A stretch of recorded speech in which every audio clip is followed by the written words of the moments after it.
Hello audience, अस्सलाम वालेकुम। मैं हूं Rehan, known as Rehan textile वाला। जैसा कि आप जानते हैं कि आजकल हम टेप्टा पंजाब और रेहान एआई स्कूल के इश्तराक से होने वाली ट्रेनिंग का हिस्सा हैं, और हमारी कुछ एक्टिविटीज़ हैं कि कुछ पर्सनैलिटीज़ का इंटरव्यू भी करना है। आज अपनी एक ऐसे ही एक्टिविटी को परफॉर्म कर रहे हैं। आज मेरे साथ मेहमान हैं, मेरे बहुत ही प्यारे दोस्त। शुबा तालीम से आपका ताल्लुक है। गो कि आपने अपनी जो तालीम का आगाज़ टेक्निकल एजुकेशन से किया, लेकिन शायद वो आपके मिजाज के साथ हम आहंग नहीं थी। तो फिर आपके मिजाज में क्योंकि अदब और थोड़ा सा शायरी शायराना मिजाज था, तो आपने पंजाब यूनिवर्सिटी का रुख किया शोबा अदब और जर्नलिज्म में। वहाँ से आपने अपनी तालीम मुकम्मल की और आजकल एक्सपायर कॉलेज के अंदर आप उर्दू लिटरेचर के लेक्चरर हैं और उर्दू के शोबा के हेड ऑफ डिपार्टमेंट के भी फ़राइज़ सर अंजाम दे रहे हैं। जनाब मेरे साथ हैं मोहम्मद ज़ुबैर अली साहब। जी ज़ुबैर साहब, अस्सलाम वालेकुम।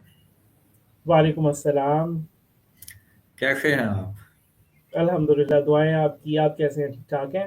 अल्हम्दुलिल्लाह मैं भी ठीक हूँ। पहले तो बहुत बहुत शुक्रिया जी, आपने हमें वक़्त दिया, अपने ख़ास टाइम से निकाला कि हमारे साथ आप बात करें। जज़ाकल्लाह, बहुत शुक्रिया कि आपने नाचीज़ को इस काबिल समझा कि आप अपनी लाइव स्ट्रीम में लेके आए। तो जज़ाकल्लाह, बहुत शुक्रिया। जी मैं साहब, सबसे पहले तो आप बताएं ना नाज़रीन को कि आपने अपने एजुकेशन का कैसे वो आगाज़ किया था, और टेक्निकल स्ट्रीम से आपका आगाज़ हुआ और फिर आपने पंजाब यूनिवर्सिटी का रुख किया। ज़रा आपकी कहानी नाज़रीन सुनेंगे, आपकी ज़ुबानी बताएं ज़रा। जी, मेरी कहानी जो है वो बड़े उसमें ट्विस्ट आए हैं। मेरी ख़ास तौर पे जो मेरी एजुकेशनल स्टोरी या मेरा जो जर्नी रहा उसमें, तो मैट्रिक करने के बाद कुछ समझ में नहीं आ रहा था। जिस तरह ख़ास तौर पे अमूमन छोटे शहरों में रहने वाले लोगों को ये समझ में नहीं आता, काउंसलिंग नहीं होती, करियर काउंसलिंग नहीं होती कि आगे कौन-सी फ़ील्ड को चूज़ किया जाए। तो जैसे जी। बड़े भाई ने कहा, पेरेंट्स ने कहा, कज़िन्स ने कहा या बड़े भाई के इवन दोस्तों ने कहा या जानने वालों ने कहा, तो उसको फ़ॉलो करते हुए तो मुझे टेक्निकल एजुकेशन में उन्होंने अ, समझे कि इम्पोज़ किया, घुसेड़ दिया ज़बरदस्ती।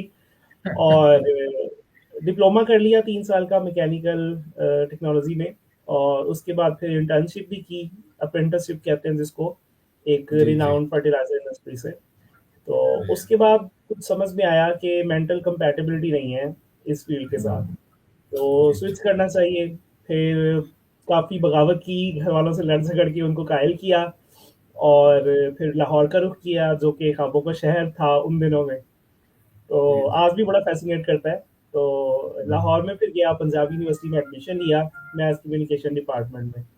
क्योंकि थोड़ा-सा ज़रा मीडिया में जाने का जी क्रेज़ था बचपन ही से, और बचपन में आपको पता ही है, आप जानते ही हैं मेरी हॉबीज़ को, कि कमरा बंद करके जी। और एक्टिंग करना और इस तरह की जो चीज़ें हैं वो परफ़ॉर्म करना और स्पीच करना ख़ास तौर पे। तो जी अल्हम्दुलिल्लाह स्पीच में मैं डिस्ट्रिक्ट लेवल तक मैं विनर रहा हूँ कई दफ़ा अपने स्कूल की तरफ से।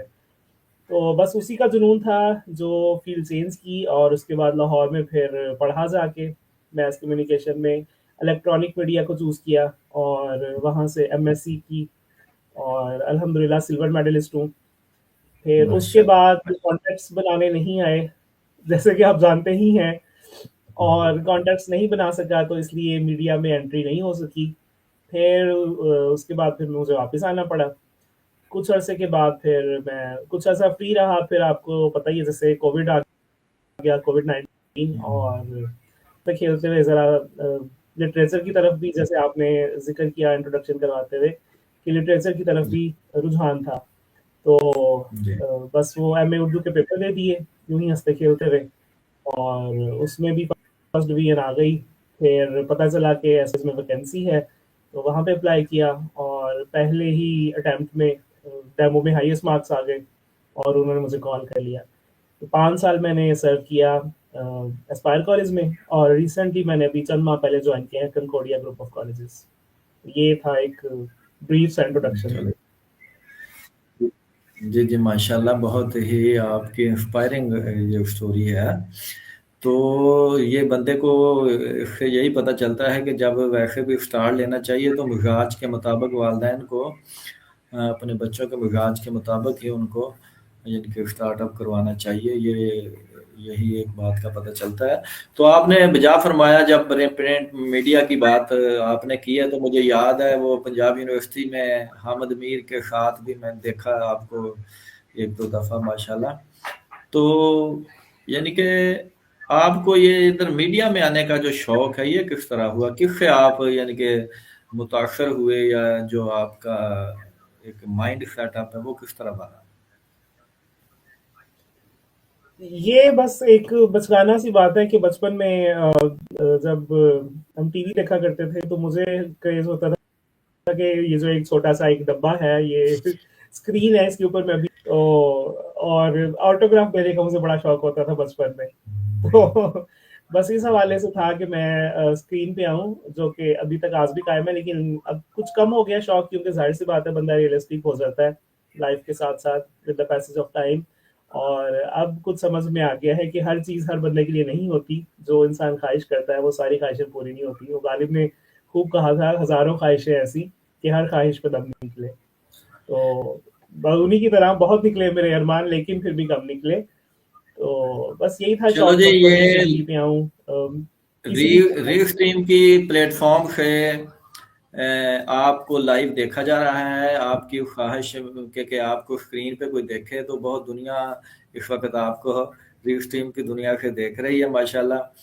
तो अच्छा, अब ये बताएं कि आपने अब पहले तालीम हासिल की, अब बतौर उस्ताद उर्दू अदब के आप एक मारूफ यानी कि अदारे के अंदर आपने अपनी खिदमात जो अंजाम दे रहे हैं, तो कैसा ये फील कर रहे हैं? एक उस्ताद होने के नाते एक तालिब इल्म होता है, फिर उस्ताद के रुतबे पे आ जाता है, तो ज़रा इस अपनी फीलिंग को ज़रा बयान करें। मैं समझता हूँ कि बल्कि मैं अक्सर अपने बच्चों को भी ये कहता हूँ, अपने स्टूडेंट्स को, कि जब कोई इंसान इसमें टीचिंग फील्ड में आता है और उसको उसके लिए एक बड़ा एजाज है कुदरत की तरफ से कि खुदा हर शख्स को नहीं चुनता टीचिंग के लिए। ठीक है, तो क्योंकि ये मिशन है प्रॉफिट्स का, पैगंबरों का पेशा, पैगंबरा हम इसको कहते हैं, समझते हैं। तो पाक सल्लल्लाहु अलैहि वसल्लम का ये है मिशन है, उन्हीं को लेके हम आगे चलते हैं। तो मैं समझता हूँ कि एक बहुत बड़ा एजाज है जो कुदरत की तरफ से मिला है कि आपके पास एक ही वक्त में बहुत सारे बच्चों की तरबियत की जिम्मेदारी है। उनकी जिम्मेदारी है आपके ऊपर। वालिदैन आपके ऊपर ट्रस्ट करके अपने बच्चे को आपके सपोर्ट करके जाते हैं, और वहां से पेरेंट्स की जिम्मेदारी खत्म होती है जब वो अपना बच्चा हमारे पास छोड़ देते हैं। और अगले 2 साल के लिए, अगर इंटरमीडिएट में बच्चा है तो अगले 2 साल के लिए उनकी जिम्मेदारी फिर हमारे ऊपर है। तो मैं समझता हूँ कि उस जिम्मेदारी को पूरा करना एक बजाते खुद बहुत बड़ा एजाज है। तो पेशा पैगंबरा इसलिए तो कहा गया है टीचिंग फील्ड को। तो मुझे बड़ा अच्छा, अच्छा लग जैसे रहा है आपका मेरे। उर्दू उर्दू लिटरेचर के आप वहाँ पे लेक्चर हैं, तो अब भी यानी कि लोगों का रुझान उर्दू अदब की तरफ, क्योंकि ये मीडिया का दौर है, और मतलब भी जैसे वो पहले हुआ करता था नज़म गज़ल उर्दू अदब, तो अब भी उर्दू अदब में तलबा की दिलचस्पी है या वो ख़त्म होती जा रही है? दिलचस्पी किसी हद तक कम हुई है, मुकम्मल खत्म नहीं हुई। ये नहीं कह सकते कि बिल्कुल खत्म हो चुकी है, कम हुई है बहुत हद तक। क्योंकि जाहिर सी बात है, आपको पता ही है कि टेक्नोलॉजी का दौर है, एआई आ गया है, और इस तरह के आर्टिफिशियल जो गैजेट्स हैं वो बहुत ज़्यादा अब आ चुके हैं। तो मैं समझता हूँ कि बहुत ज़्यादा ज़रूरत है कि जो हमारा तालिब इल्म दूर हुआ है उर्दू लिटरेचर से, उसको वापस उसकी तरफ लेके आया जाए। उसके लिए मेथोडोलॉजीज, उसके लिए स्ट्रेटजीज बनाने की ज़रूरत है कि स्टूडेंट्स जो हैं वो उर्दू पे बिल्कुल एक नाकारा या एक गैर ज़रूरी चीज़ ना समझें इस ज़ुबान को, बल्कि फ़ख्र करें इसके ऊपर। जी जी।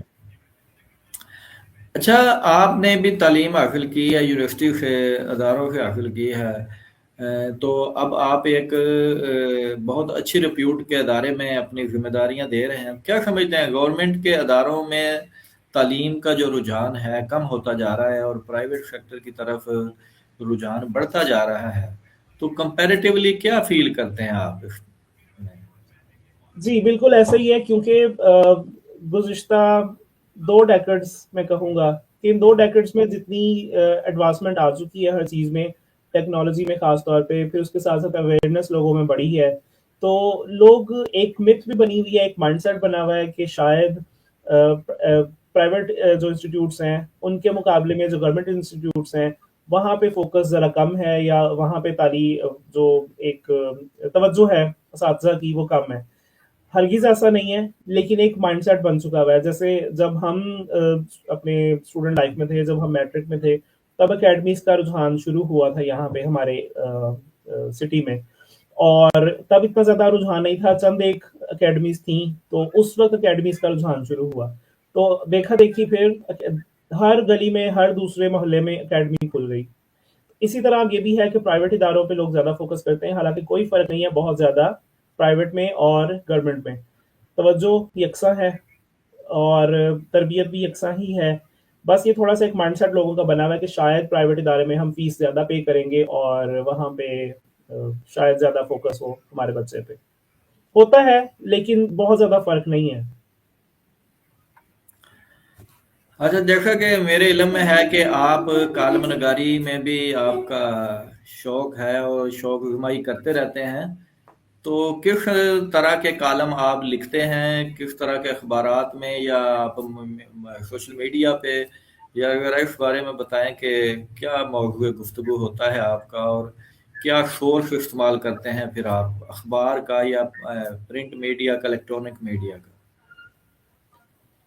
جی کالم نگار میں کوئی اتنا بڑا نہیں ہوں، بس کبھی کبھی جب اندر سے ایک آواز اٹھتی ہے تو اس کو دبانا مشکل ہوتا ہے میرے لیے، جی تو جی پھر میں کبھی کوئی تحریر لکھ دیتا ہوں اور وہ پھر میں بھیجتا ہوں یہاں کے جو ہمارے سٹی صادق آباد کے جو نیوز پیپر ہیں، ڈسٹرکٹ رحیمیہ خان کے جو نیوز پیپرز ہیں ان میں بھیج دیتا ہوں اور وہ پبلش ہو جاتے ہیں۔ یونرا میرا ہوتا ہے، یا میرا جو ایریا آف انٹرسٹ ہے وہ سوشل ایشوز ہوتے ہیں، پولیٹیکل یا ریلیجیس یا اس حوالے سے میں نہیں، کیونکہ آپ کو بتائیے کہ کنٹروورشل چیزیں ہو جاتی ہیں، تو جو سماجی موضوعات ہیں وہ زیادہ میرے لیے بہتر لگتے ہیں مجھے اپنے لیے۔ اس کے علاوہ آپ افسانہ نگاری میں بھی میرا خیال ہے زور آزمائی کرتے ہیں، یا آپ کا شوق ہے؟ تو کتنے افسانے لکھے ہیں آپ نے؟ تو کیا اس میں کیا آپ کا موضوع گفتگو رکھتے ہیں؟ افسانہ نگار بھی میں بننا چاہتا ہوں، اور اگر آپ کی دعائیں رہیں تو انشاءاللہ میں ضرور بنوں گا، اور آپ کے پلیٹ فارم سے میں یہ، آپ کے توسط سے میں یہ جاننا بھی چاہوں گا اور میں یہ پبلک بھی کرنا چاہوں گا کہ میں افسانے کچھ لکھ چکا ہوں، اور اگر مجھے ان کو پبلش کرانا ہو تو مجھے کون سا پلیٹ فارم یوز کرنا چاہیے، کیونکہ سوشل میڈیا پہ میں رسک نہیں لیتا، کیونکہ تحریر جو ہوتی ہے چوری ہو جاتی ہے انسان کی۔ تو کالم نگاری کا آغاز میں نے کیا تھا آلموسٹ جب میں یونیورسٹی میں تھا۔ مجھے یاد ہے کہ ہمارا ایک سبجیکٹ ہوتا تھا میس کمیونیکیشن میں، اسکرپٹ رائٹنگ، تو اس کے لیے ہمارے جو استاد تھے، بڑے وہ مشہور رائٹر بھی ہیں، ایکٹر بھی ہیں، عمران پی زادہ صاحب، تو انہوں نے لکھنے کی طرف راغب کیا تھا، کچھ جو جراثیم پہلے سے تھے لکھنے کے تو انہوں نے اس کو مہمیز کیا، انہوں نے اس کو متحرک کیا ان جراثیم کو، تو لکھنا شروع کیا تب، اور چند ایک تحریریں تھیں۔ پھر ابھی ریسنٹلی میں کچھ بزی، ابھی میں کچھ مجھے فراغت ملی تھی یہ نیو سیشن سٹارٹ ہونے سے پہلے، تو میں نے کچھ افسانے مزید لکھے، اور میرا خیال ہے کہ میں تقریباً کوئی 30+ افسانے لکھ چکا ہوں، واہ جی واہ، اور ماشاء اور ان کے جو موضوعات ہیں بس یوں ہی چلتے پھرتے کوئی موضوع مل جاتا ہے، کوئی بھی پبلک ایشو، کوئی بھی کسی بات جو ذہن پہ جا کے کلک کرتی ہے تو وہ اس کے اوپر پھر وہ خود بخود پلاٹ بن جاتا ہے ذہن میں، اور جب لکھنے بیٹھتے ہیں تو پھر قلم سے الفاظ نکلتے جاتے ہیں۔ تو کیا کبھی آپ نے شاعری میں بھی زور آزمائی کی ہے؟ شاعری کی طرف بھی رجحان ہے آپ کا؟ نہیں، میرا نثر کی طرف رجحان ہے، شاعری پڑھتا ہوں، شاعری آپ کو پتہ ہی ہے، آپ دیکھتے ہیں میرے فیس بک اکاؤنٹ پہ ڈیلی کا ایک شیئر پوسٹ ہوا جی ہوا، جی جی۔ لیکن بس وہ پڑھنے کی حد تک اور شیئر کرنے کی حد تک، وہ لکھنے کا رسک ایک دفعہ لیا تھا، لیکن وہ ایریا آف انٹرسٹ نہیں ہے لکھنے کا نثر ہے میرا۔ اچھا، آپ اب یہ بتائیں کہ آپ عرصہ میرا خیال کوئی 7-8 سال کے شعبہ تدریس سے وابستہ ہیں، جی تو फीडबैक मिलता रहता है तलबा की तरफ से, अपने कोलीग की तरफ से, तो किस तरह के उस्ताद का लक़ब जो आपको दिया जाना चाहिए या तलबा देते हैं? क्योंकि मैं जो फ़ील कर रहा हूँ मैं वो सुनना चाहता हूँ। मैं अगर अपने बारे में कुछ कहूँगा तो ये होगा अपने मुँह मियाँ मिट्ठू बनने वाली बात। ये अगर मेरे स्टूडेंट्स नहीं, की तरफ से अपने मैं मुँह से नहीं ज़बरदस्ती कहना आपने, आपका जो फ़ीडबैक आपको मिलता है वो बयान करना है। मुझे ये फीडबैक मेरे सामने ही पड़ा हुआ है, ये मैं आपको दिखाता हूँ अगर ये शो हो। हाँ, ये मुझे मिला पंक्चुअलिटी एंड कंसिस्टेंसी अवार्ड। वाह जी वाह! ये माशाल्लाह, मुबारक हो जी, मुबारक हो। जज़ाकल्लाह। तो फीडबैक यही है बच्चों का। मैं आपको एक बताता हूँ, थोड़ी सी एक कॉमिक सी बात है, एक मज़ाहिया सी बात है कि बच्चों के व्हाट्सएप ग्रुप्स बने होते हैं। तो एक अनऑफिशियल ग्रुप था मेरे प्रीवियस इंस्टीट्यूट में। तो उसमें वो बच्चों ने एक वो एक पिक्चर थी, वो उसमें था कि सैलाब आया हुआ है और वो यहाँ तक पानी में डूबे हुए हैं स्कूल में या कॉलेज में। और बोर्ड के ऊपर, ब्लैक बोर्ड के ऊपर वो टीचर लिख रहा है और पीछे 5-6 बच्चे खड़े हैं और बच्चे आपस में डिस्कशन कर रहे हैं कि ऐसी हालत में भी, इस सिचुएशन में भी कौन सा टीचर होगा जो कॉलेज में आएगा। तो नीचे हो शुरू हो गया एक पूरा वो भेड़ चाल, sir Zubair sir Zubair sir Zubair. यानी मैं इस हद तक पंक्चुअल हूँ और बगैर किसी वजह की छुट्टी नहीं करता। और मेरा ये होता है कि कोशिश होती है कि मैं पूरी ईमानदारी से, पूरी लगन से मैं अपना काम करूँ, अपनी मेहनत करूँ। क्योंकि वालिद साहब मरहूम, अल्लाह ताला उनको गनी रहमत करे, जब मैंने ज्वाइन किया था उन्होंने मुझे एक बात कही थी कि बेटा, मुकद्दस फील्ड में जा रहे हो, अपने काम के साथ इंसाफ करना और कभी भी डिसअपॉइंट ना करना, वरना हराम, अपनी रोजी को हलाल करना। हराम के तरीके बहुत हैं कमाने के। तो बस उसी बात को पल्लू से बांधा हुआ है और आज तक अल्हम्दुलिल्लाह उसी पे फोकस है।